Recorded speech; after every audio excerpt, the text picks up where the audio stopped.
Ya, assalamualaikum warahmatullahi wabarakatuh.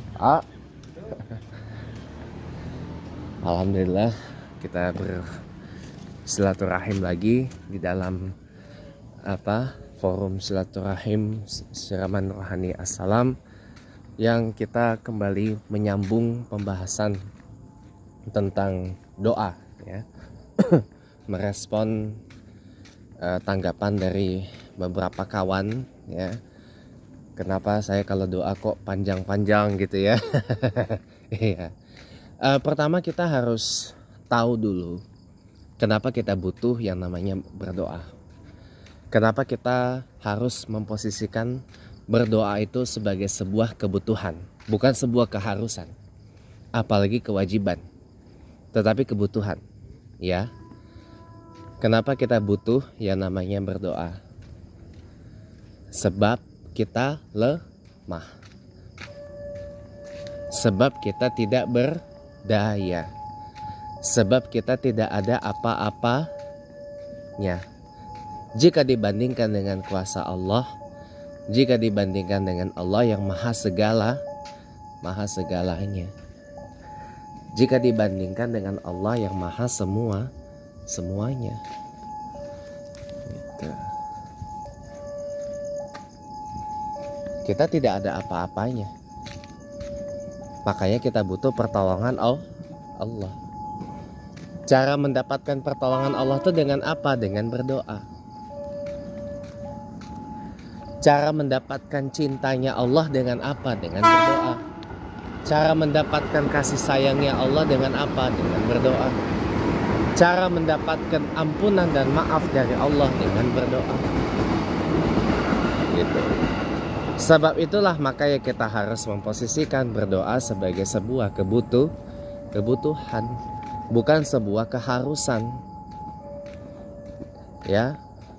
Kalau kita posisikan doa sebagai sebuah keharusan, maaf iklan dulu. Yuk kita sambung. Kalau kita memposisikan doa sebagai sebuah keharusan, apalagi kewajiban, belum tentu orang banyak yang melaksanakannya. Sebagaimana yang pernah saya bahas waktu kita ngebahas sholat di beberapa tayangan sebelum ini, ya. Tidak semua orang ketika diwajibkan di Indonesia ini menyanyikan lagu kebangsaan Indonesia Raya. Pada kenyataannya tidak semua acara di Indonesia ini dimulai dengan menyanyikan lagu Indonesia Raya. Kemarin saja pas acara Milad 26 tahun Reformasi di Patung Kuda tidak ada pemutaran lagu Indonesia Raya. Padahal biasanya ada.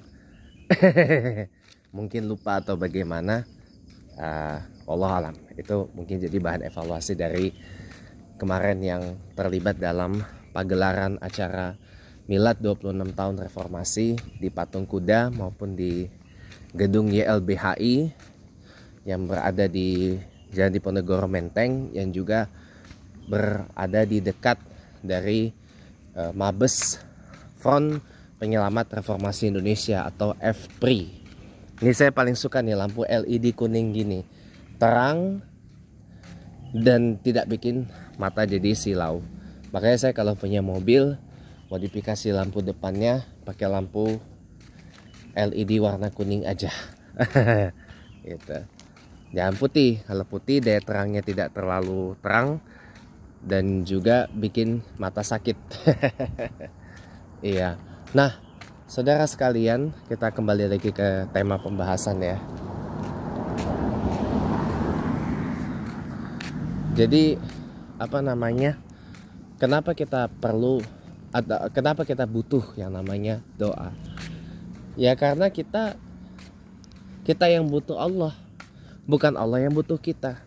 Kalau Allah mah maha semuanya, Allah mah maha segalanya, maha segala-galanya, maha semua-muanya. Kalau kita mah apa tuh? Gitu loh. Jadi bukan Allah yang butuh kita, kita yang butuh Allah. Kita butuh Allah untuk apa? Untuk menolong kita, untuk membantu kita, untuk mencintai kita, untuk mengasihi kita, untuk menyayangi, itu saja kok. Ya. Dan banyak selalu orang mengatakan apa namanya, ini permainan modif lampu Avanza apa Xenia ini? Ini Xenia ceper, ini kayaknya Xenia deh. Xenia ceper. Ya, permainan lampunya bagus. Jadi apa namanya, apa yang kita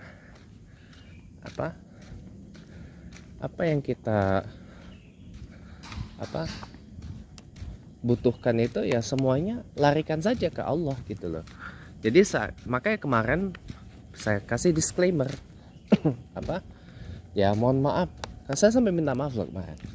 Ya mohon maaf kalau doanya ya kita seperti berinteraksi dengan Allah Ta'ala gitu loh. Kenapa? Ya karena seringkali kita berdoa tanpa kita menghadirkan diri kita di depan Allah, tanpa menghadirkan diri kita di hadapan Allah. Ya berdoa ya sekedar berdoa aja gitu loh, tanpa kita menghadirkan diri kita seakan-akan kita tuh di depannya Allah gitu loh. Kita memohon, kita berdialog, kita berinteraksi, kita berbincang, kayak ngobrol gitu loh dengan Allah.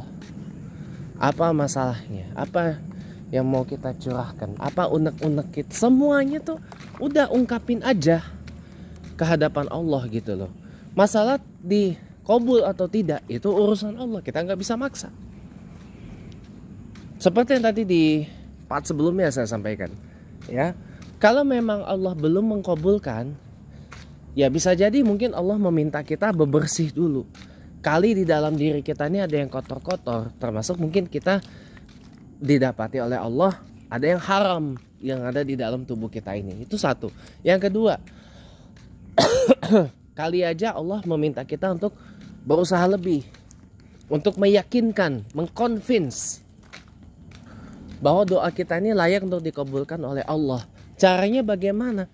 Salah satunya adalah dengan bersedekah. Salah satunya adalah dengan bersedekah. Ya, itu salah satu cara untuk mengconvince, untuk meyakinkan doa kita ini layak dikabulkan oleh Allah. Dalam hadis riwayat Bukhari Muslim disebut sedekah yang paling minimal adalah menahan diri dari berbuat kejahatan. Itu hadisnya sahih. Sedekah paling minimal, paling mudah saja menahan diri dari berbuat kejahatan.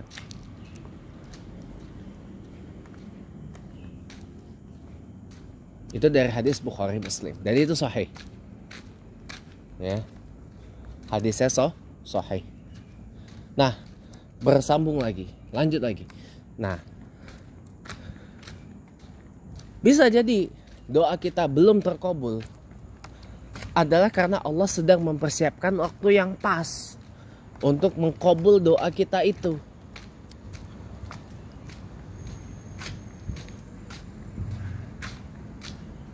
Percayalah, waktu Allah itu waktu yang terbaik loh. Ya, Allah tuh sedang mempersiapkan waktu yang oke. Doa kita tuh terkabul kapan? Atau bisa jadi Allah akan menggantikan dengan sesuatu yang lebih oke lagi nanti di akhirat. Gitu. Itu sama juga kasusnya kalau doa kita dikabul sebagian sama Allah, sebagiannya lagi Allah kabul di waktu yang lain, atau Allah ganti dengan yang lebih oke lagi, yang lebih paten lagi di akhirat nanti. Begitu. Jadi jangan kita ini kayak doa kita tidak terkabul lantas kita jadi berhenti berdoa. Jangan gitu juga. Lantas kita berhenti berdoa kepada Allah, ya jangan gitu juga. Jangan sekali-sekali kita meremehkan dan menyepelekan yang namanya doa. Apalagi sampai merasa tidak butuh yang namanya berdoa. Itu namanya tolol, itu namanya arogan, itu namanya sombong. Emangnya siapa kita? Ya kita kalau nggak ada Allah nggak ada apa-apanya. Semua dari kita ini mau dibikin kayak gini, itu semua atas izin dari Allah. Bukan semata-mata karena kita sendiri. Ada peran Allah di situ. Kita bisa kaya, kita bisa tinggal di rumah yang layak, kita masih bisa bergerak, masih bisa jalan, sholat masih bisa berdiri. Itu semua karena izin Allah, karena cintanya Allah, karena kasih sayangnya Allah. Karena Allah izinkan kita masih bisa seperti itu. Coba ada orang yang sholatnya mungkin sudah, jangankan duduk, baring coba. Kita masih bisa bersyukur, masih bisa sholat berdiri. Iya kan? Iya. Jadi jangan pernah sepelekan yang namanya berdoa. Makanya jadikan doa itu sebagai sebuah kebutuhan. Karena kita butuh Allah untuk semua urusan. Ya. Makanya selalu tercantum kalimat hasbunallah ni'mal wakil, ni'mal maula wa ni'man nasir. Cukuplah Allah sebaik-baik penolong, cukuplah Allah sebaik-baiknya penjaga dan pelindung gitu. Nah makanya jangan sekali-sekali kita meremehkan, menyepelekan, apalagi merasa tidak butuh yang namanya berdoa. Karena kalau kita tanpa Allah, kita ini bukan apa-apa. Dan kita pasti akan kembali ke hadapan Allah. Kita datang dari Allah, kita pulang pun juga kepada Allah. Gitu. Artinya jangan kita merasa sombong di hadapan Allah. Karena kesombongan kita di hadapan Allah nanti membawa sebuah petaka. Nasrun minallah fathun qarib wa basyiril mu'minin wallahul muwaffiq ila aqwamit thoriq. Assalamualaikum warahmatullahi taala wabarakatuh. Dan terima kasih telah menonton.